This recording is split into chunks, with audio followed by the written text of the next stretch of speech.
getting some insights from the research that's been done about the broadband projects in Illinois, especially in this part of Illinois. Been going on for the last few years of the research and several years of research as well. And as I said earlier, Urbana especially wants to hear what Chicago, Western, can tell us about broadband. So our panelists here are first we're going to hear from Karen Poncin, who is from Western Illinois and has been studying broadband from that vantage point.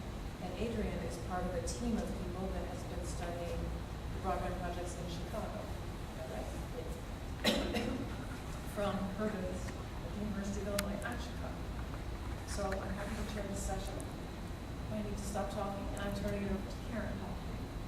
Well, good morning, or good afternoon, I guess it is. I appreciate being able to be here. I am from Western Illinois University. I work for an organization called the Institute for Rural Affairs. We work on quality of life issues in rural Illinois. So we have been working on broadband issues and those kinds of connectivity and those kinds of things, but we really do it from a community and economic development standpoint. So you know, that colors everything that we do, and we also look at it from a rural standpoint. So I'm going to talk to you about a couple surveys that we have been doing. I probably will also talk about a couple surveys that are quite done, but we'll move through this quickly. As I said, I'm going to talk to you about two surveys. The first is a rural life poll that we've been doing over the years. For about 20 years, where we ask rural residents about quality of life issues and their perception of how things are going in their communities. We also last year did a survey of the business customers of our local telephone cooperative, and in rural areas, that's who's providing our internet very often, are the telephone cooperatives. And so we did a project with them. We also last year were involved in a series of listening posts. We did about 6 across the state, and broadband was part of that, so I'll probably talk about that a little bit. But just to give you a little background, the Institute for Rural Affairs was founded in 1989. We were set up by executive order. We're a companion agency to the Governor's Rural Affairs Council, which was an outgrowth of the farm crisis back in the 80s, and so that's where we are coming from. This just gives you an idea of where we've been working. I realize that's kind of small, but by definition, we work in rural counties and communities under 25,000. Practically speaking, we really mostly work in communities that are under 10 to 15,000. Communities that do not have professional staff. They don't have full-time mayors. For example, I was just in a community where the mayor was also a barber, and that's pretty typical of the community. So they don't have, or even the people that are elected don't come from a municipal government background. So that's where we're working mostly. So just to give you a little background, again, on rural Illinois, these are a couple maps that are really looking at population. One of the biggest challenges for rural Illinois is just basically a loss of population, most especially loss of young people. And not only young people below the age of 44, but population is projected to continue to decrease, or at least not grow, in that population up to the age of 55, which has pretty huge ramifications for our workforce, and that's another big concern we're having, and that also colors the research we do. In the past, when we talked about rural development, we still talk quite a bit about highways and interstates as being the lifeblood of rural Illinois. We're starting to try to change the conversation to broadband is that highway now, and brings the global market to your town. This just shows the wage gap between rural employees and employees working in metro counties, and again, it's sucking their population out, the working residents. So the rural life poll, the last one we did was in 2010. We are just finishing up this year's, try to do it every 2 years, depending on funding. I wasn't able to just get that data because we're still getting those surveys back. We sent it out to 8,000 residents across the state, both in metro and non-metro counties, so that we could see what the difference was. Let's see. So if you look at this, what you can see is we asked people about their perception of what happened to their quality of life in the last 5 years. As to be expected, both rural and urban residents felt like the last few years were pretty tough. The economy's been bad, people have been losing their jobs. They are more optimistic about the future and what's coming, but there is a significant difference statistically between the optimism of the rural residents and those of the metro residents. Rural residents are just not as sure that these are going to turn around. We also asked them about their satisfaction with the number of services that are available in communities. And it was quite a long list. It was a very long survey. Access to internet was one of those things that rose to the top, but there is a difference between the satisfaction of non-metro and metro residents. Metro residents are more satisfied with their access to internet. But it was the fifth thing, they were the fifth most satisfied thing? Right. That's pretty good.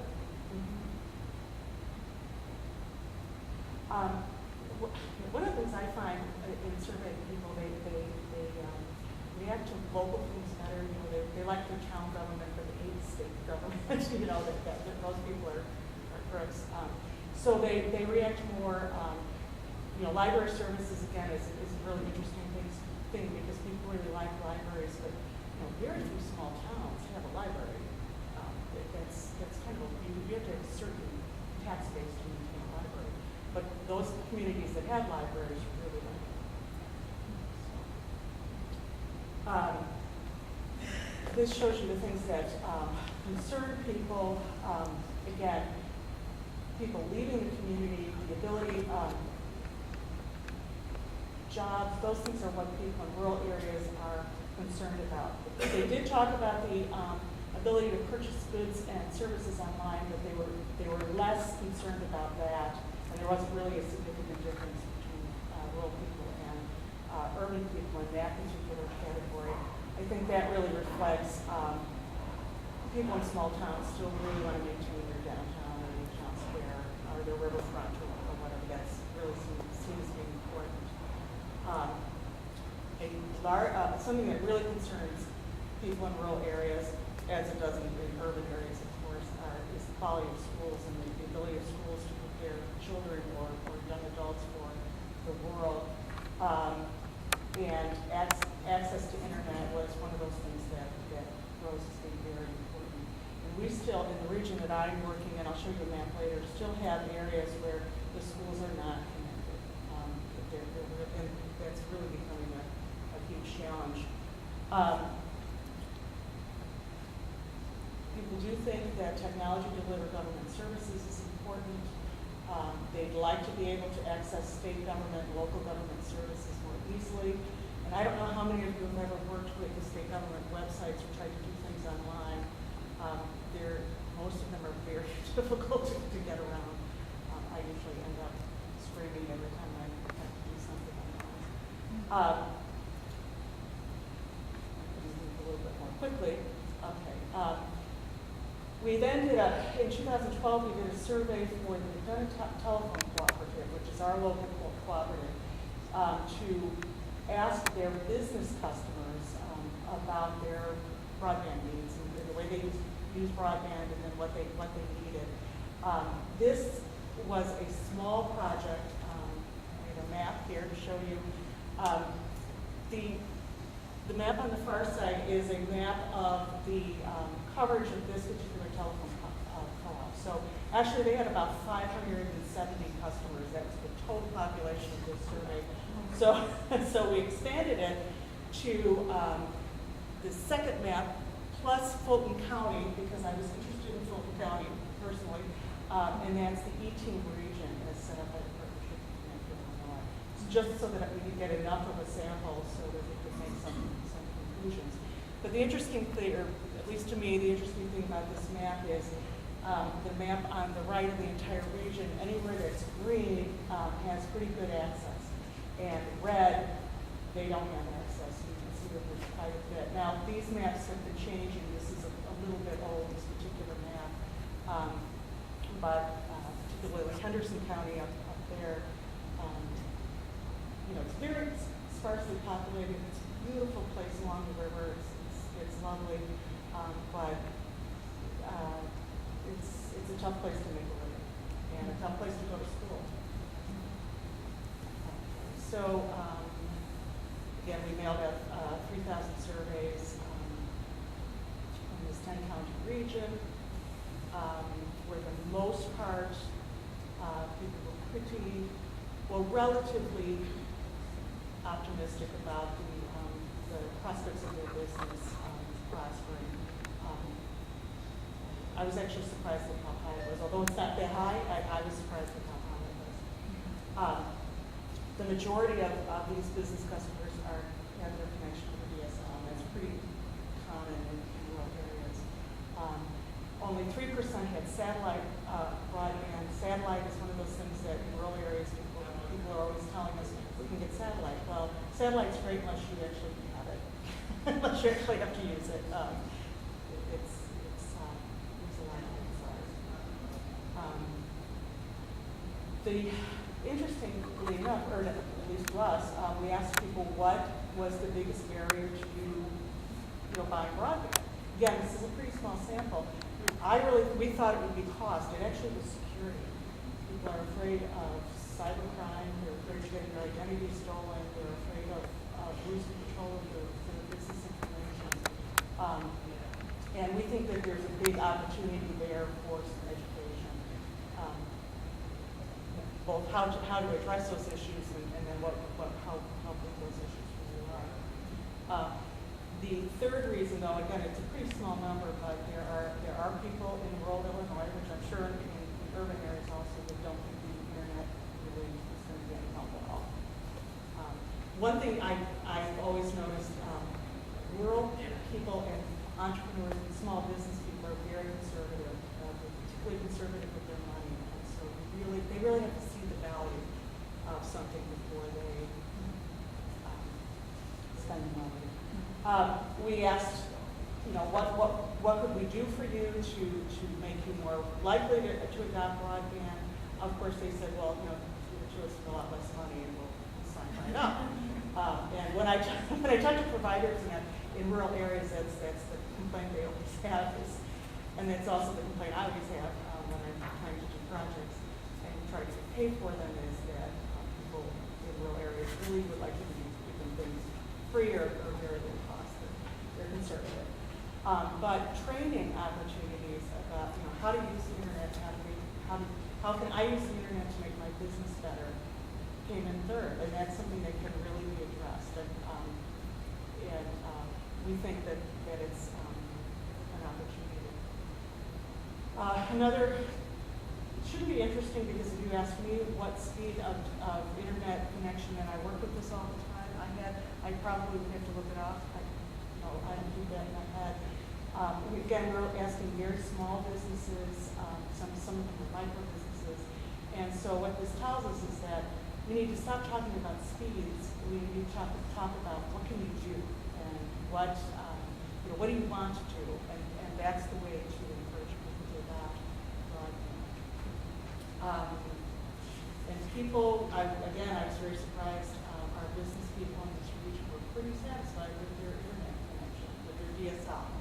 It's working just fine for them right now. They do, however, see that broadband is important for the region, for the growth of the region. The top couple things that they wanted to be trained on were things like website design and development. And that is, again, personal observation. That's something that small businesses really need a lot of help with.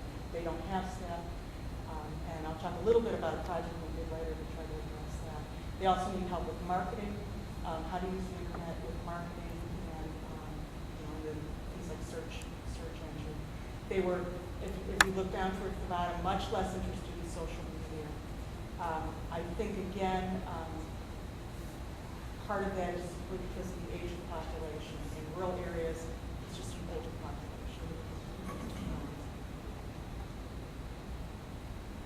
They are interested in learning how to do things like email, which really surprised me. I think that's a given, but apparently it's not.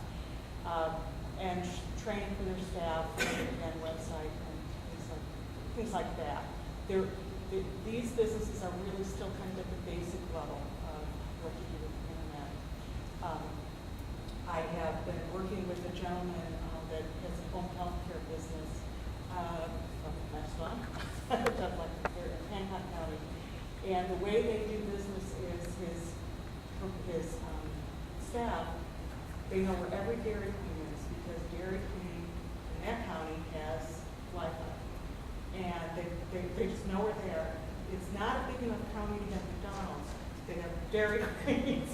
And that's how they're providing healthcare services. Driving from Dairy Queen to Dairy Queen and uploading and downloading medical information, which I'm glad I know the county. Okay. So one of the things that we've done at the Institute, we're in the process right now with the Governor's Rural Affairs Council. As I said, we did a series of listening posts throughout the state last year. One of the major findings of that is the difficulty that people out there in the state have in accessing state services. And if you consider that, small business loans and financing, there's at least 5 different state agencies that provide those services. So, if you're trying to access those services, you have to first know that how many agencies do that, and a couple federal agencies also, by the way. And then you're going through, and as I said, if you work a lot with the state agencies' websites, like I do, you'll find that they're not really friendly. They're all working on that right now. Again, I'm on a team that's looking at that. So we have been working on a rural development resource guide. This is meant for small town mayors, economic developers, community volunteers, where we're putting all that information into an electronic database that's electronically searchable. The link to this website will be on every state agency's website. And we're working on that. That'll take a while. What we found with it, what we hope to do with this is that there will be one place where all this information is and easily accessible.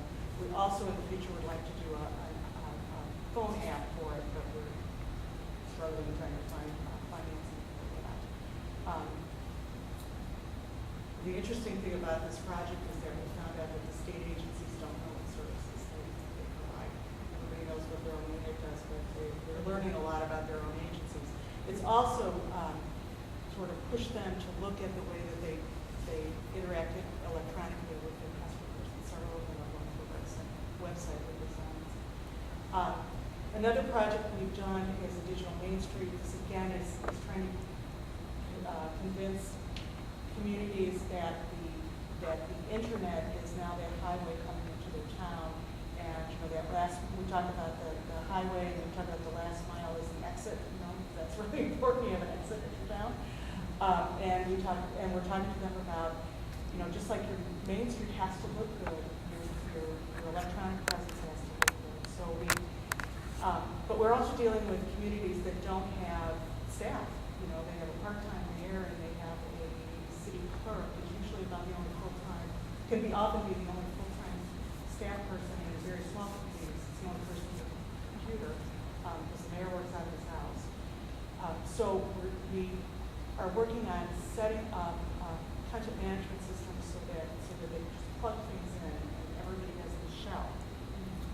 Now I'm going to show you one, and it's my least favorite site, but it's in the region that we were talking about. So I usually don't like this site particularly. But now Rule, Illinois, I don't know if any of you are familiar with it. It's on the Mississippi River.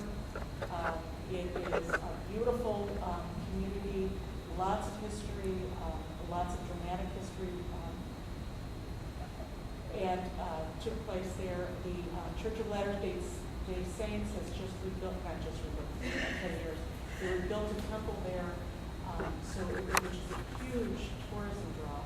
But there's also a lot of things going on in the community, and one of the struggles that this community had was how to use that increase in tourism to the temple, and then there's uptown that's been rebuilt and refurbished. But how to get people to eat in their restaurants and shop in the towns. We had a Peace Corps fellow over there that did a little study, and found out that people were staying across the river in Iowa and having dinner in Iowa. And, that's something that, of course, we don't like over there. But what we're trying to work with them about is a marketing idea that you have to have this image of the community, and when somebody comes onto your website, they can plan. Okay, they're going to do this. They're going to be here. They're going to pick up fudge at this shop. They're going to tour the cheese factory and winery, and so that they're not just driving through town. So eChicago is the site that was created for that. Each business has a page where then now each one of these businesses has a website. They're pretty basic, but it's better than what they had before, which was nothing. So, and we've done this with a number of communities, some of which are better. I kind of went through it quickly. It's not complicated.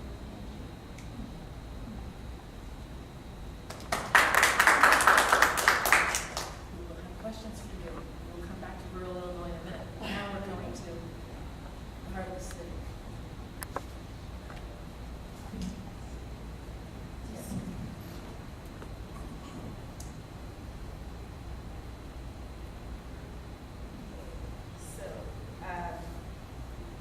Hello, good afternoon.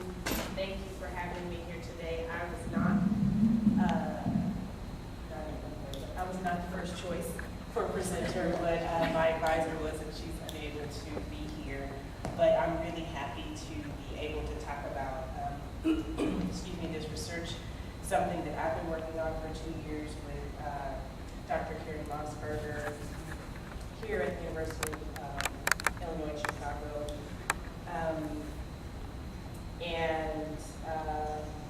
So I'll just go ahead and get started. So what we've been doing here, this is going to be kind of a blend of 2 streams of research that is really focused on smart communities evaluation.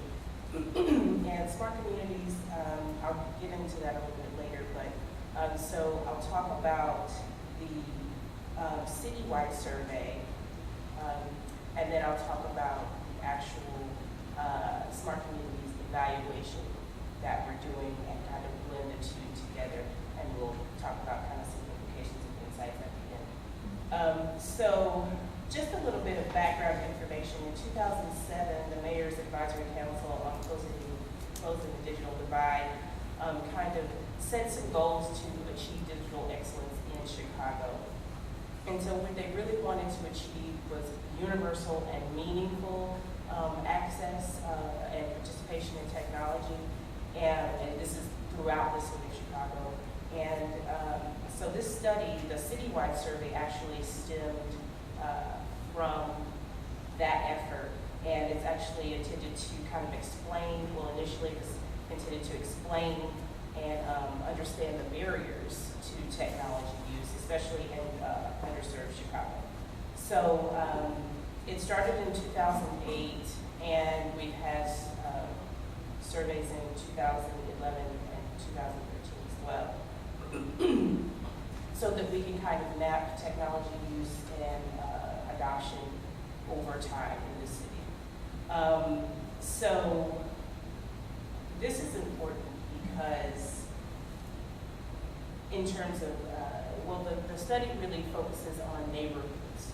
So looking at how technology is used within neighborhoods, which is why I have this visual here. These are the Chicago smart communities. But it's a broader map of the communities within Chicago, the neighborhoods in Chicago. And just understanding the importance of neighborhoods. So there's concentrated poverty that can exist in neighborhoods, so folks have less of an opportunity opportunity to get online and to learn about technology. And also that can lead to less civic engagement, less participation in economic opportunities. Both of these studies are important because they show, and they're actually quite unique in the fact that they show neighborhoods, internet use in neighborhoods and how it differs across neighborhoods. It really kind of highlights those differences and these pockets of concentrated poverty and how they relate to this digital divide and how they really impact and underscore that digital divide. So with the citywide survey, it's a Chicago-wide citywide survey of Chicago residents. It's in English and Spanish. Again, it started in 2008 and again in 2011 and 2013. We got about an N of 3,000, and the key here is really focusing on comparing the change in the BTOP smart communities, which receive kind of like a treatment, technology education, computers. So they receive this stimulus of technology awareness that other communities in Chicago did not receive. So it kind of serves as a natural experiment, and this survey really helps to kind of compare what are the impacts of smart communities compared to the other Chicago communities. So there are about 77 total communities that we looked at, or they looked at. And with those, I just wanted to give a brief background about the Chicago smart communities, and I think everybody probably knows here about them, but I'll say that BTOP, or Broadband Technology Opportunities Program, provided about $7 million in an SBA grant, which is focused on technology training, as well as some things, but focused on technology training and awareness to the city of Chicago, and that was dispersed to the 5 neighborhoods that we talked about, that was on the map earlier between 2010 and 2013. It is centrally coordinated through LISC, the Local Initiative Support Corporation, and also really situated and nested in these community anchor institutions that have already have trust and experience, long-term experience with the communities that they're situated in. That was strategic, obviously. And the components of the program, excuse me. Now, the evaluation that we did was not necessarily focused on digital youth network, youth media. Those are two kind of youth programs, but we really did focus more on family net centers, the Civic 2.0 or technology organizers, and the business resource networks, so for family net centers, they really are the heart of the program, where they do the technology training and really getting people more familiar with how to use technology in their everyday lives.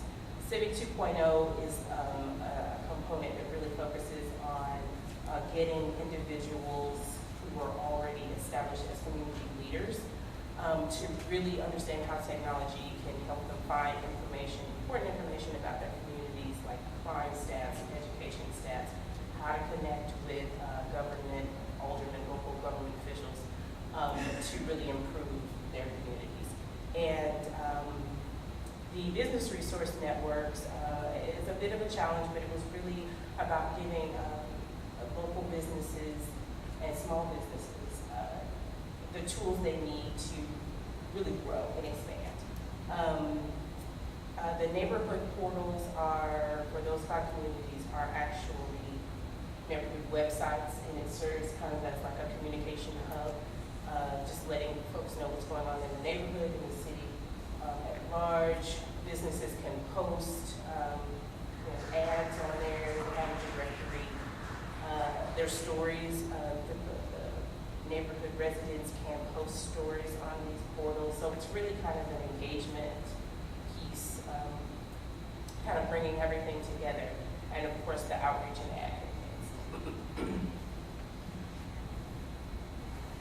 So this is a theoretical, or actually a theory of adoption or logic model, And I won't go through every little piece of it, but you can see that so through these tools that eTalk provided, awareness and outreach, affordable broadband, or not necessarily, so eTalk didn't necessarily provide affordable broadband, but the hope is for those 4 boxes at the top to kind of reduce the barriers, which are the blue boxes and circles in the middle, and with increase broadband adoption and use in residents.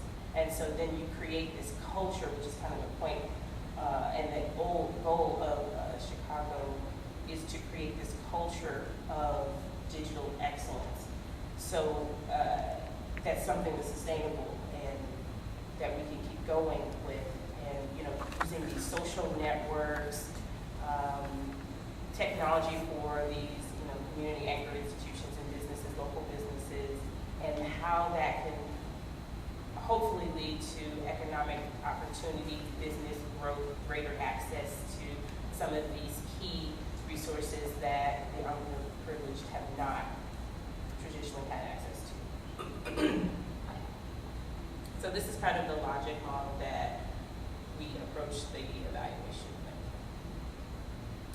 And so getting to the actual evaluation, excuse me, it was a multi-level and a multi-method approach. So we looked at both individuals, we surveyed individuals, and we looked at kind of two, which was interesting to me personally, the organizational, we looked at organizations, these lead agencies and community anchored institutions, how are they using technology to, how has the Smart Communities program changed them so that they have a different awareness about the importance of technology themselves and how that translates to technology use among individuals in their neighborhoods and the constituencies that they serve. So we did participant surveys for the FamilyNet component and for the Civic 2.0 component. And we are also working on kind of the challenges.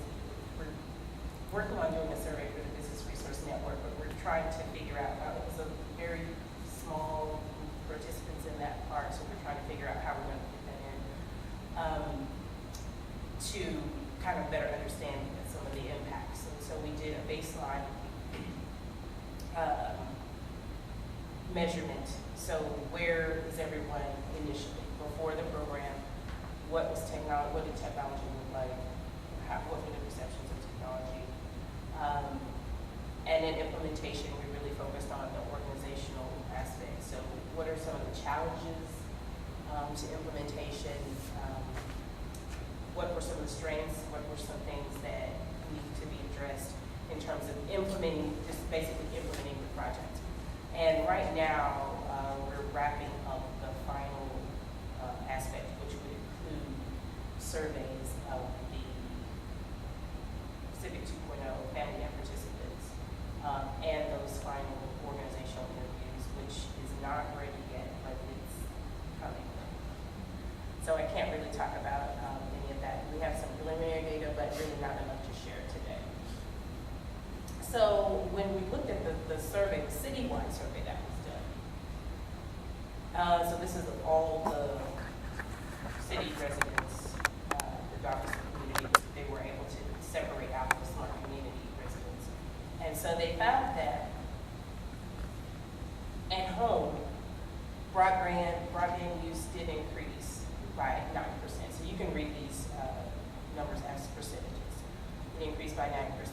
And so the difference between the smart communities, this is just broadband at home, and all other communities is a 3% increase. But internet use anywhere is what we see more among the smart community residents. So they may not be adopting internet at home, but they are using the internet much more. And that's 11% change among smart communities. And so when we control for other demographic variables and economic variables, that's an overall increase of, or an overall difference of about 15% of the increase of internet usage anywhere. So I think that that's pretty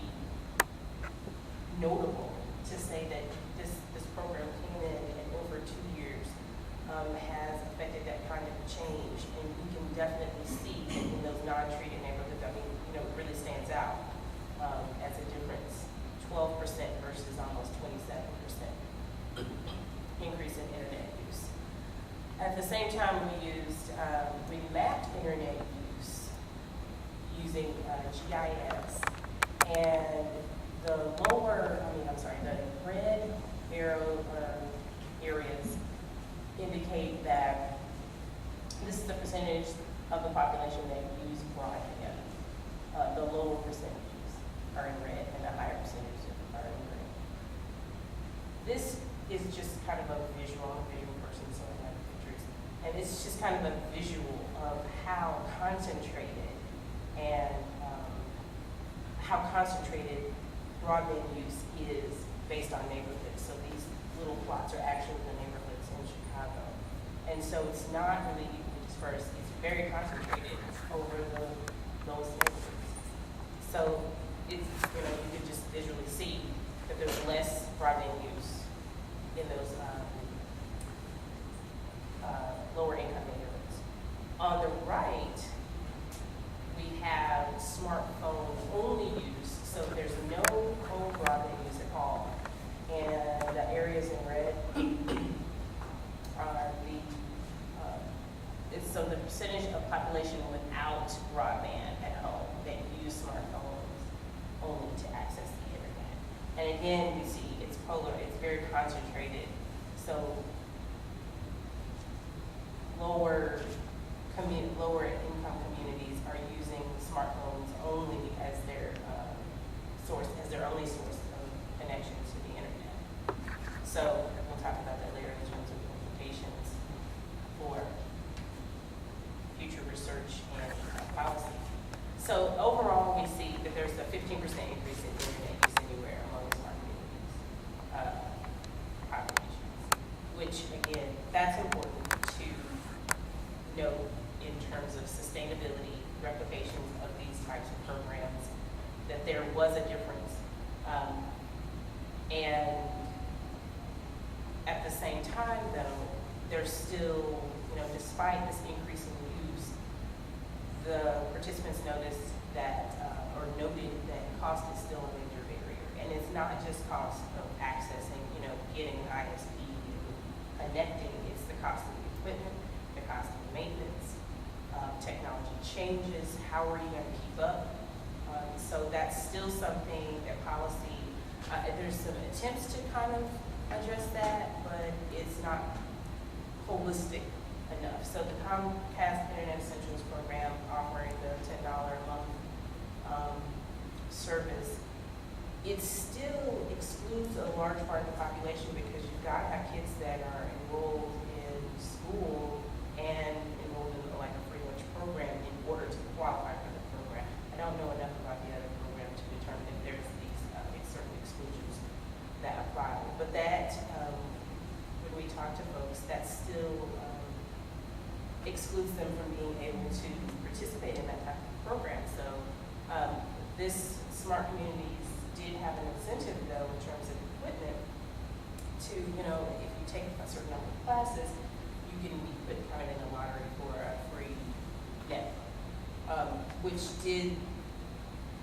folks participated in that, but still, there's the cost of software, the cost of maintenance of that, and netbooks, how long can you keep it before you have to get a new one?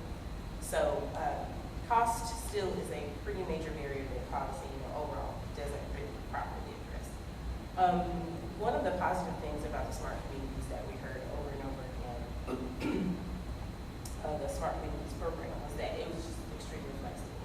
So not focusing necessarily on here's a one set curriculum that everybody has to implement, but when we see in these neighborhoods, every neighborhood is different.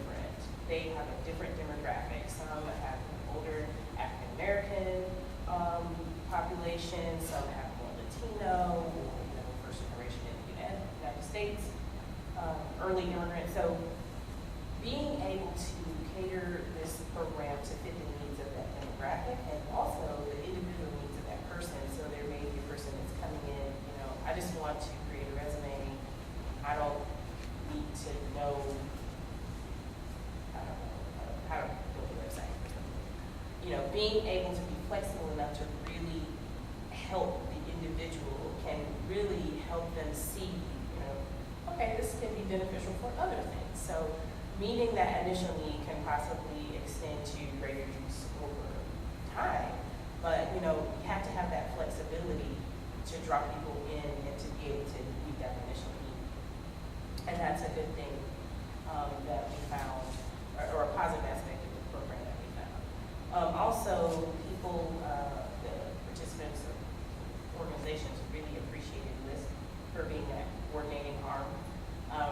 It's really challenging, I can imagine, to have essentially flight little experiments going on in these communities. So having that central place where they can go and meet and discuss, coordinate and discuss what's working, what's not working, having that was really appreciated. So that's something that's a good lesson learned that can be taken to any other program similar to this one.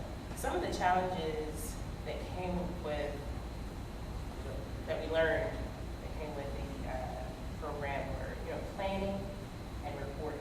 So I know that there was a rush to get the program implemented, which, you gotta just start working, hit the ground running.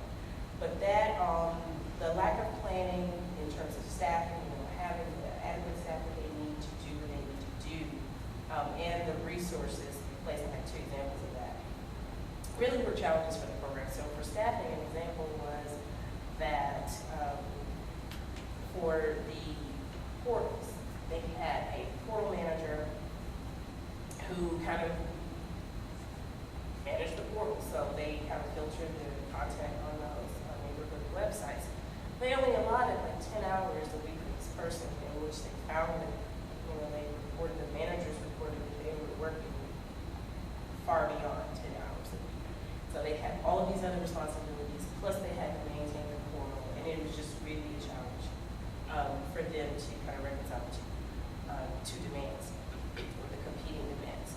In terms of resources with the Business Resource Network, one of the challenges was, so they were supposed to kind of create or compile a list of resources for these external resources, contractors, and other organizations that could help businesses get the tools they need to use the internet technology appropriately.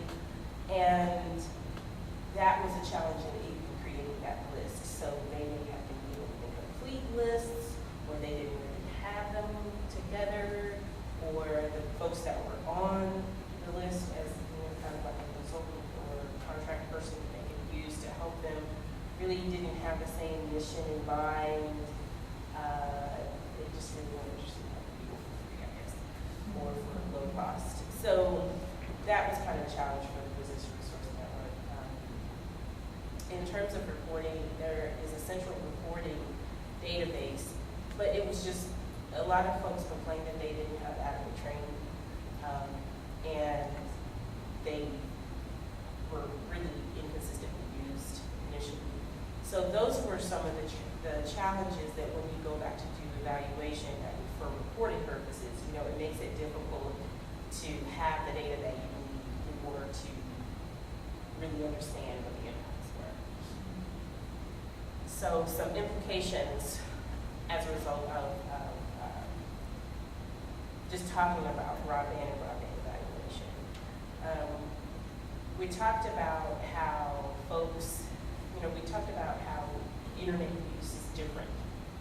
We talked about broadband at home versus, using smartphones as your point of access to the internet. So kind of thinking about, this just kind of makes you think about how the definition of adoption can be changed, or how it changes to, instead of just thinking about it broadband at home, thinking about it maybe spectrum of adoption. So there's maybe lower level adoption and higher level adoption, because it's still technically adoption. You may not have all the tools that you need or the knowledge that you need to access it at home, but using a smartphone can possibly lead to some greater levels of adoption in the internet use over time. Another implication that we've already talked about is kind of addressing costs. So thinking about policies and partnerships that can really address this cost issue over time. Something that the grant didn't really consider is this idea of mobile technologies, getting back to cost and adoption as well. What is the role of mobile technology in internet use, internet adoption, especially among lower income individuals, and how can we better harness mobile technology to draw people in, since it's obvious that folks are using the mobile technologies. How can we use that to accomplish some of the things that we want to accomplish with internet use? So we're also more economic and political participation, gaining knowledge about health information and government information. So how can we better do that? When we think about programs like this, okay, it's just a 2-year program, shot in the arm for some grantees, but how do we think about sustainability of some of the things that we've accomplished, some things that we're not quite there yet, but if we had a little bit more money, we could keep going. What tools do we need? What strategic partnerships do we need to have in place? Who needs to be at the table talking about this problem? And how can people attract resources in order to really keep programs going and maybe expand some programs? Also kind of the spillover effects and externalities of VTOP. So just what does this mean for individuals, how individuals can share information across neighborhood lines, how organizations can learn. So what are the spillover effects? It's not really meant for organizations, it's meant more for individual adoption, but how do organizations change in their understanding of technology use? How do they grow, and how that translates to individual adoption? And what are the, just really, I haven't really seen, I've done a little bit on the research on the different programs across the nation, actually, and really haven't talked about what are the spillover effects and what are the externalities of this program. And I guess finally, what's the role of government? So how, at what level of government? So should it be more federal spending, and what type of spending or investment should the federal government make? Or is there a place for local and state governments to kind of maybe talk across sectors to kind of implement more of the state sustainability efforts and expansion efforts for internet use overall? So these are just some of the things that, thinking about some of the experiences and discussions that we've had with folks in terms of implications of this type of research, what it tells us.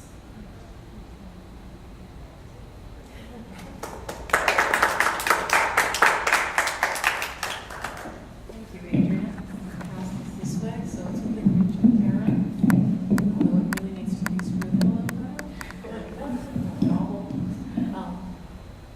There may be questions immediately, but one thing I wanted to ask was if you all could comment on each other's remarks, because it's unusual to put together this rural focus with this urban.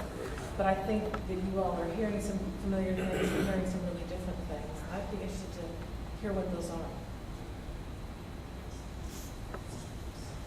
Well, it's interesting. There was some research done by the Rural Policy Institute out of Nebraska, looking at the issues that people deal with and finding that that people in rural areas have a lot more in common with people in urban areas than either of those groups have with people that live in suburban areas. That they deal in things like food deserts and underperforming schools and not a lot of jobs and poor transportation, those things.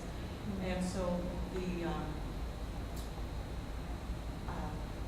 things that are happening in your project are the things that we're finding. Also, what happens in these areas when you inject funding or you inject technical assistance, and then when you walk away. That's something that the people we're working with, the communities we're working with, really struggle at maintaining those projects. And when you work with governments, in any, but particularly local governments, you have about 4 years to get everything done. Maybe 8 years if the mayor has a really good record. And then you're almost, sometimes it feels like you're starting all over because you get new people in place, and you have to sell them again. That's important, and it's important to maintain your main streets, and it's important to invest. And I think that's probably true everywhere. And I wanted to say, for you just talking about, the businesses, well, there's kind of a couple things that I wanted to say. So you really mentioned, stop talking about speed because people don't know about that. Right. They don't know what speed is or what speed they have, but focusing on the skills and needs. And that is something that we did here, maybe in a slightly different way in the cities, but, or in Chicago, but we are hearing, or we heard that there are other needs that businesses have, and technology is just kind of setting. So needing some basic needs for businesses, they just, and there's already a barrier to technology. Some of these business owners, they still don't know about how to turn on a computer or how to click a mouse. So they're trying to run their business and feed their families and, make a living. And they're not really seeing necessarily how technology, it's just to divert their attention from their immediate needs to technology isn't really connected. So definitely somewhat similar to what you were saying. And I think we started by saying promoting broadband adoption is good policy, and that was what we go out and spread the good word, and we got a lot of, I got bigger things to worry about. I had a small town mayor say, it's ironic because our water plant just got overrun and flooding, but this was in Southern Illinois, and he said, I'm worried that the guy that's running my water plant is going to poison us all. When you're talking to me about the internet. yeah. So instead of sort of getting at more of a marketing standpoint and talking about benefits and outcomes rather than, you should do this because you should do this, which I think is the way we started the conversation. But, so now we're talking about it's important to have good broadband connectivity because you want to keep your young people here and so that they can work. You want them to be prepared as the kids from Chicago suburbs when they go to school, that they've got the same access to the world that these other kids have. And just like I imagine in urban schools, in rural schools, that's not true because they don't have the same opportunities because they're in small businesses. So we're talking about those things right now. This would be really cool. Well, if you see broadband as a means to an end, you might understand that if your water is threatened, the same is true around the world. You might hook up with other solutions to that problem Right. than you might dream up if you're just sitting there with your phone on your desk, Right. which voicemail doesn't get very far these days. Yes. So I work for Chicago Public Library, and so I'm kind of curious when you said that you're having a hard time making the case with small businesses. So what can community partners do to help with that, educating or getting the word out with small businesses about the benefits of adopting broadband and moving into a computer-based environment?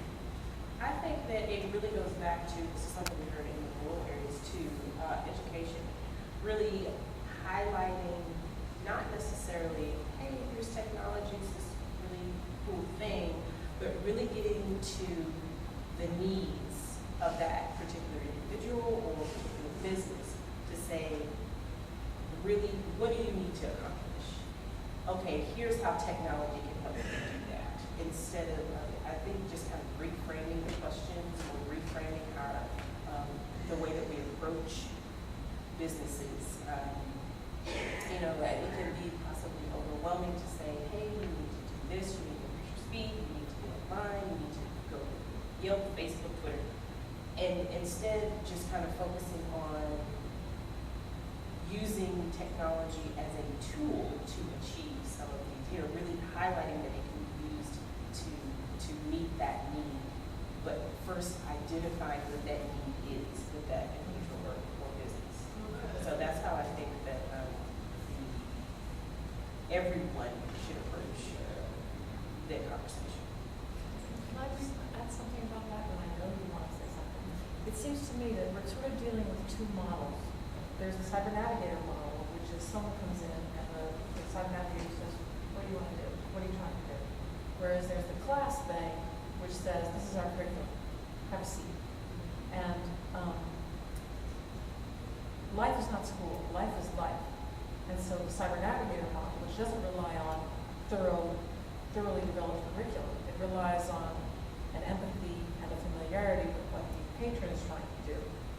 It's like we need that similarly with the people and the organizations you all are dealing with. So you have to be a rural person, understand the rural economy, understand how rural businesses can succeed to help a rural business use technology. And the same thing in 5 communities. I was involved in a study that PCI, a statewide study that PCI did, and one of the findings, which again, you know, sometimes when you do these studies, you think, you know, I didn't see much gasoline. I told you this. Small business people won't go to classes because they have to shut down business, and so we actually have a small business development office in our office that happens to cover the same region that we did the business study on. They had a staff person that was going into businesses and setting up QuickBooks and accounting systems. She's really changed her focus, and she's going in and setting up websites and PayPal accounts. And she's also doing difficult things, but she's really doing more of that. And then she's also talking to businesses about, okay, here's where you are now. I want you to put your website up, start to sell a few things online, and then 6 months later, let's talk about where you are, so that then those businesses are now, you know, when they meet each other in the Walmart or something, they're saying, hey, you know, this actually worked for us. And that, we're finding very more success. It's a lot more labor intensive, it's much more costly to do it business by business by business. But, you know, but in my sorting past, I did educational programming also, and business people don't come. They can't afford it. So what I wanted to say earlier is not, I think this track was actually much more interesting, but which is just that it was really fascinating to me that in your survey of businesses interested in using the internet, marketing was the second from the top, social media from the bottom. Because I actually work with farmers developing curriculum for them to use social media to market. And those, I mean, there's a lot of overlap there. And so that's just something that's not that awareness there. I think that's a very good point. They're not seeing that social media is marketing or can be marketing. But I think that there may also be a little bit of the issue of the age of that population. The other piece of the study that PCI did, what they found was you were less likely to adopt the internet the older you were, the poorer you were, the less educated you were, and that pretty much describes rural populations. And I mean, related to that, there was a poster yesterday on social workers' use of Twitter, and the evidence was that the older you are, the phone, the less likely you are to use social media. So, and I say that because I mentioned that in response to you, but also how we accumulate, all of the knowledge, both the data that's being presented at this conference as well as the lessons, I think is very powerful because, we can all benefit by kind of seeing how the whole conference relates to our interests. And because when you said that the mayor was concerned about his water plan, if I'm not mistaken, River Keepers in Georgia, where I was, and some research at the University of Illinois, talks about remote sensing and water quality. So, going back to your two models, rather than sitting the mayor in a class to talk about some structured curriculum, it's hearing the mayor's concern about water quality and then hooking him up with a cyber navigator who would say, here's some ways that we can use technology to address that concern. And I'm going to mention this afternoon because this was Lubia on the previous panel talking about connecting technology to people's lives. That's really a theme that I think we need to pay attention to. The second point I want to make has to do with, I'm thinking about the University of Illinois as a land-grant institution. And they've been struggling with that because, it's not so much agriculture now, it's not so much rural, it's urban. They've been closing down extension centers in rural areas, trying to figure out what to do with urban agriculture and so on. And I think in terms of both of your presentations, the overlap has been pointed out, but there's something going on there that I hope we can get the University of Illinois to pay attention to. Both in terms of your work in rural communities and also your Adrian's approach to evaluation that needs to be more, we need to get more of our students concerned about program evaluation. It seems to me a lot of people are going to be adopting technologies in various ways, but I'm not sure that we've revved up students to be prepared to help in program planning and evaluation that's data-driven so we can understand, okay, this is what we tried, these are the outcomes, strengths and weaknesses as you did, and these are some suggestions about how to tighten it up the next round. Like yesterday, 2 days ago, a student who says, I'm interested in technology adoption, I'm interested in evaluation. I mean, there's students out there in some of our graduate programs who could be drawn to that particular slice of this work we're doing. I think we need to figure out a way to make better use of these resources that are scattered around the state, but maybe not be hooked up to particular stuff that we're working on. And I would also add probably that expanding your focus, so not just looking at kind of the urban issues, but expanding that to rural issues, expanding that outside of the Chicago metro area, outside of Illinois, even outside of the United States, to kind of get comparative understanding of what's going on in technology, because that can really inform some of the policy and solutions that we implement in our own towns. Maybe not necessarily exactly, but kind of give us ideas about what's working and what's not working in this issue. I think that it's really interesting, one of your findings, I know your work did not go looking at libraries, but your survey mentioned libraries as the single most satisfied thing people were the most satisfied with. Whether they had one in their immediate community or it might have been down the road in the next community, but they probably, they turn towards it. It seems to me that we have a breakdown which could be turned around and turned into something really valuable. And that is, we have rural libraries, as John Lewis said, that are not very well connected themselves, that are struggling with making internet available to patrons and not just staff, and struggling with the cost of rural internet. But librarians know information, and librarians, especially as they newer ones get hired and came through library schools or even library tech programs where internet was part of the curriculum, ought to be information sharers on some of the things that you are struggling to get information out about. And I wonder if you ran into libraries in any other way in your work, you would agree with that model for a sort of renaissance of the public library in rural areas.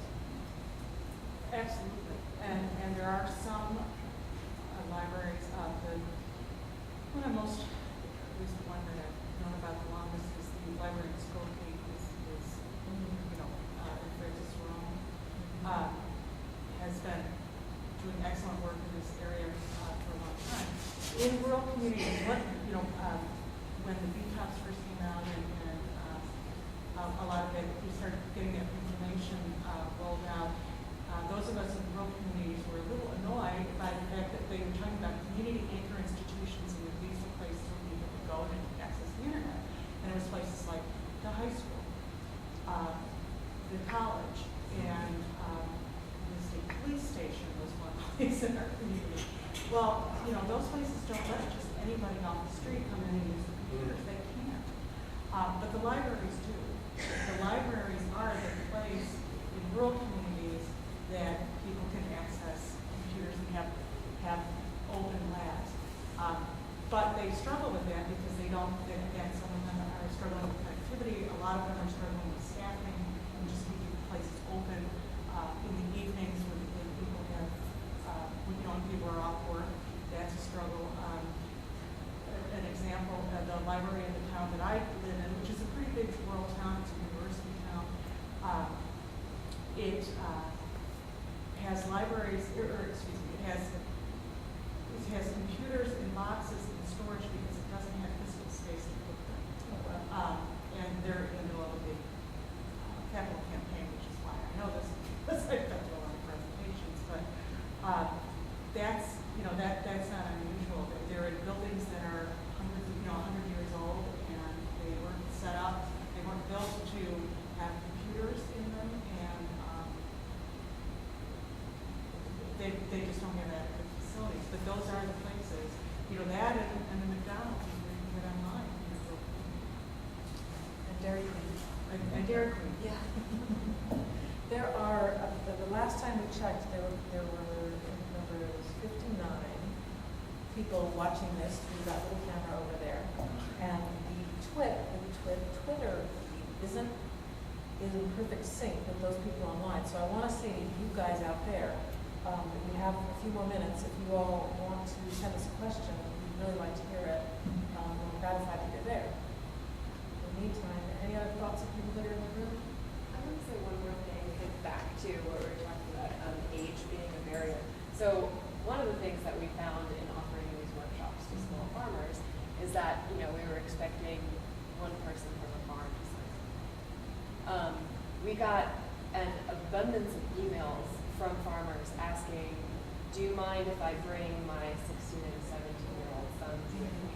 Because they're, and it can be similar with small businesses, that it's a family, and that could not only be a way to get these businesses online and interested, but also potentially a way for them to engage their family with the business a little bit more. Keep young people in Business succession is just a huge issue in rural communities, not only in farming, but also in these small businesses and families.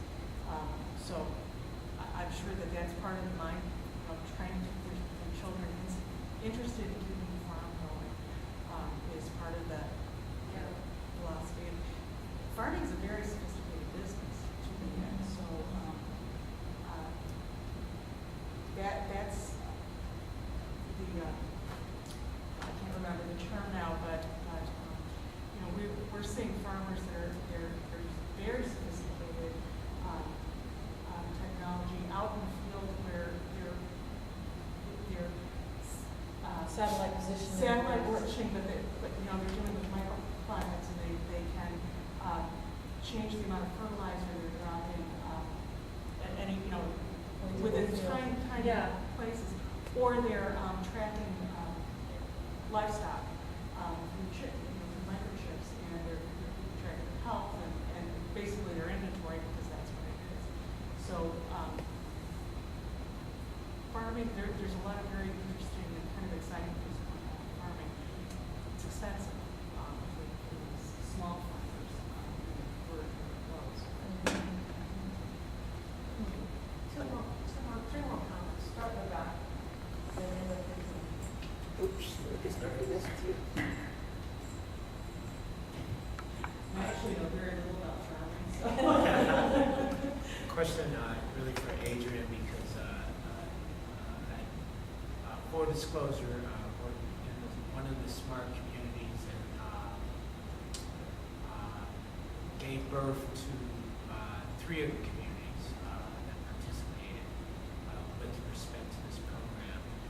But you mentioned the work, our inability, or one of the lessons learned is about the smartphones and what have you. And if you look at the trend of smartphones, not cell phones, but smartphones, I mean, it's kind of crazy. Or any mobile device. So what would you suggest residents tell legislators regarding, hey, this is important to us. If you want us to become, which I'll reference in my comments, if you want us to be good decision makers in our community, then what is it that they would say to a legislator? Kind of a couple different things. So one thing that I kind of mentioned before is kind of redefining adoption.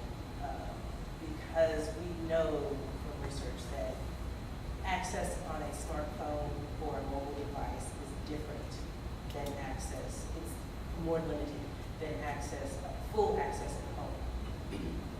So kind of expanding what they consider to be adoption, thinking about how if we want to really spur greater internet use, using those mobile technologies to capture folks' gaze.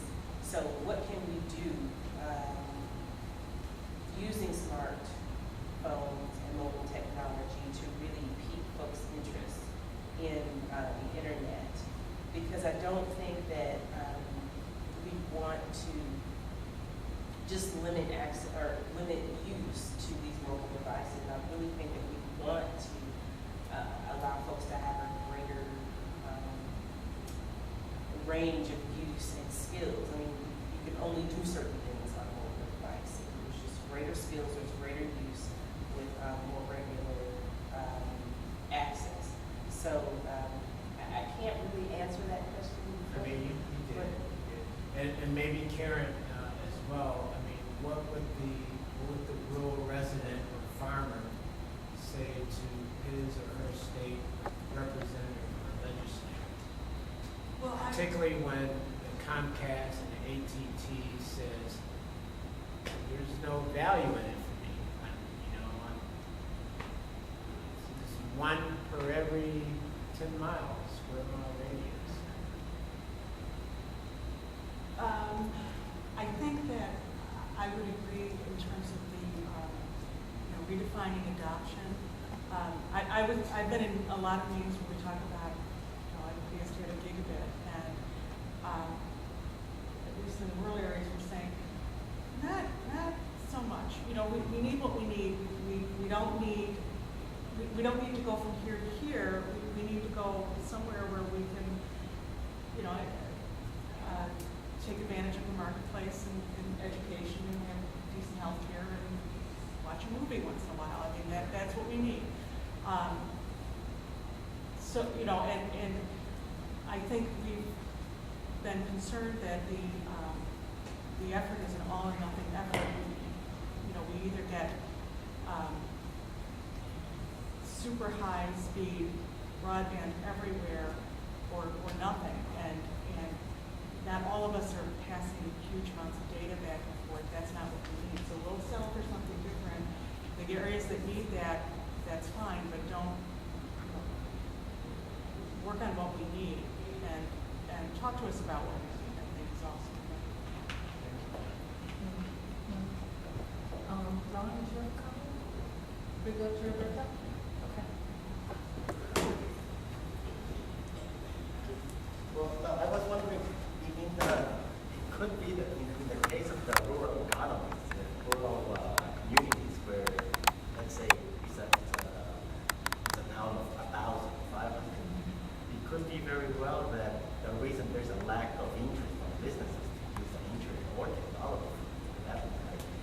fact that they are doing very localized business and internet or not, or there's no need that basically they're already operating at capacity. That their clientele, the customer base, basically is going to be 500, internet or not, inventory control or not.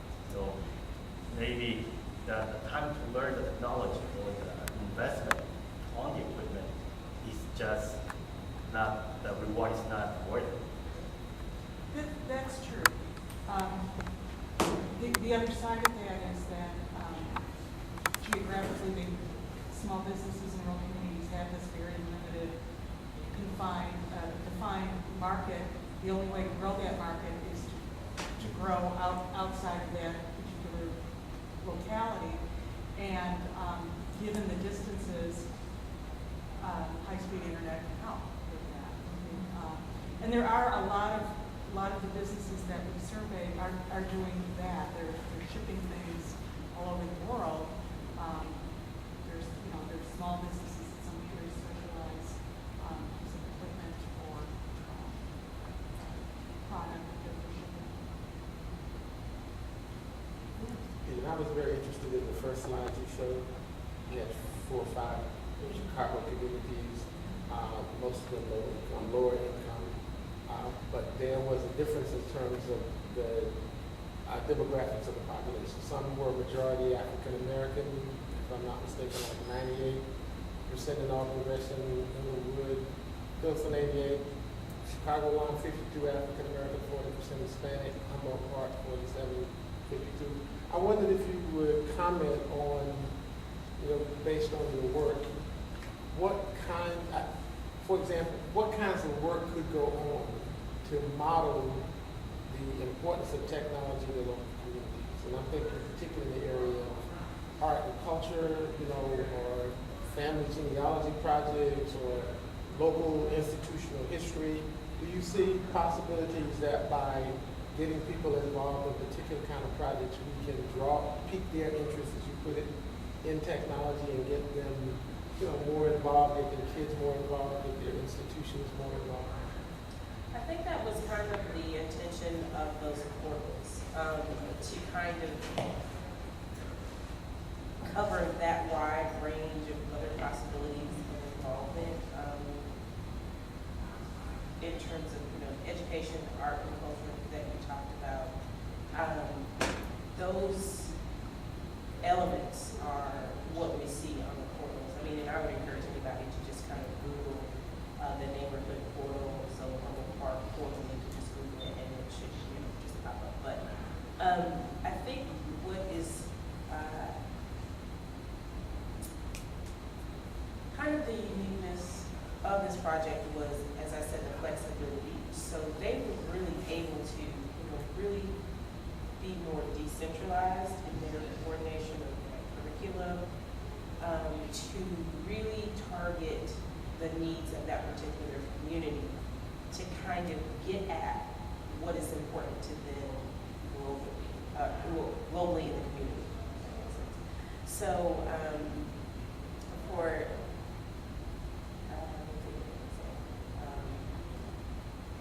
I think Humboldt Park is an example, and Ernie may be able to correct me if I'm wrong, but they had some challenges when we were talking about data collection and keeping people enrolled in the program, because that's a more transient community, so people move around their lives and they come in and out. So kind of understanding the outreach mechanisms that they needed to use in that community really were important. It just was important to understand what they needed to do in order to reach that population, what mechanisms and what modes of communication work best for that population. And of course that differs across the project. So I guess to answer your question, it would really depend on the community and also even more that particular individual, because some of them still weren't really sure about the relevance of technology in their everyday lives, and to really help them understand that this isn't just about getting on the internet or playing a game, but really how can you use it to connect with individuals, connect with your family, which may be important for Hispanic populations who have family abroad.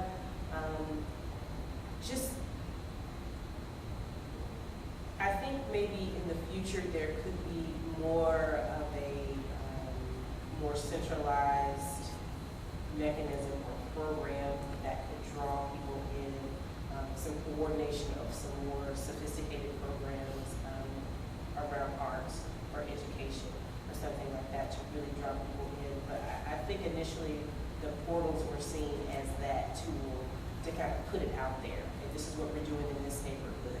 And so people in the community could look to see, oh, that's interesting. And they could even, participate in that by writing stories about their own experiences in their lives and in the neighborhood, and post that on this portal so that people can see in the neighborhood what's going on and get involved, and then outside of the neighborhood as well. So. Alejandro? Alejandro Medina from Humboldt Park, first co-chair of the Smart Communities Program in Humboldt Park. I found just a bit different. I found this just a bit different than what you were saying, Adrian. Only in the sense that one of the many meetings we had in Humboldt Park spoke to the need to have a much more holistic vision. That organizations, from educators, from schools, to mom and pop businesses, to social service and not-for-profit organizations, had to understand how broadband would impact them in order to be able to work with the populations they have. So the different portals that you see, Humboldt Park, I thought, after some stumbling, came out strong because you had a large amount of not-for-profits and staff collaborating, and apart from all the typos, collaborating in content.